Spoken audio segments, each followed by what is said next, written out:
معزز ناظرین اور حاضرین، السلام علیکم۔ السلام۔ ماہ ربیع الاول کا مہینہ اپنے اختتام تک پہنچ رہا ہے، لیکن آپ کی سلسلے میں جو سیرت النبی کے حوالے سے جو تقاریب ہیں ان کا سلسلہ جاری ہے۔ اسی طرح سے آج کی یہ تقریب بھی اسی سلسلے کی ایک کڑی ہے۔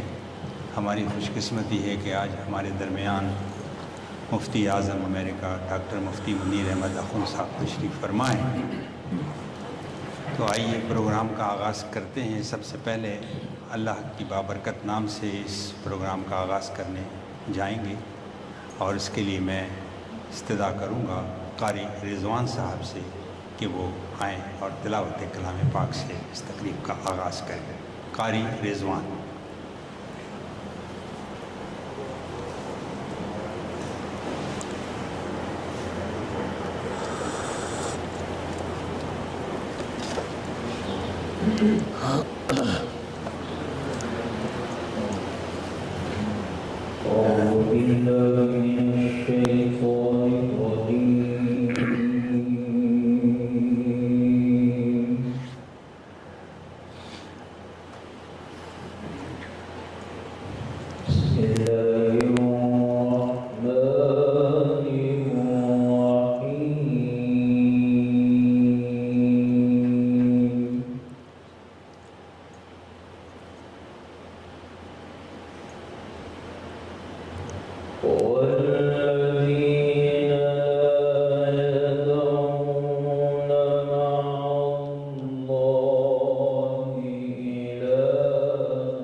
حسنا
ماشاء اللہ ماشاء اللہ ماشاء اللہ سبحان اللہ اللہ اللہ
تکبیر، اللہ اکبر. جزاک اللہ، ماشاء اللہ. یہ تھے قاری رضوان صاحب جو تلاوت کلام پاک فرما رہے تھے. اور اب میں گزارش کروں گا جناب نعیم بٹ صاحب سے کہ وہ آئیں اور بارگاہ رسالت میں نذرانہ عقیدت پیش کریں. جناب نعیم بٹ صاحب.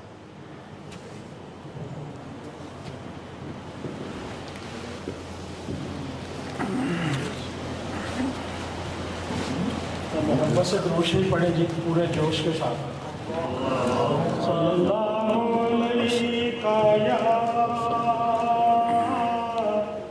یا رسول اللہ وسلم علیہ یا حبیب اللہ. رحمت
اچیاں لمبیاں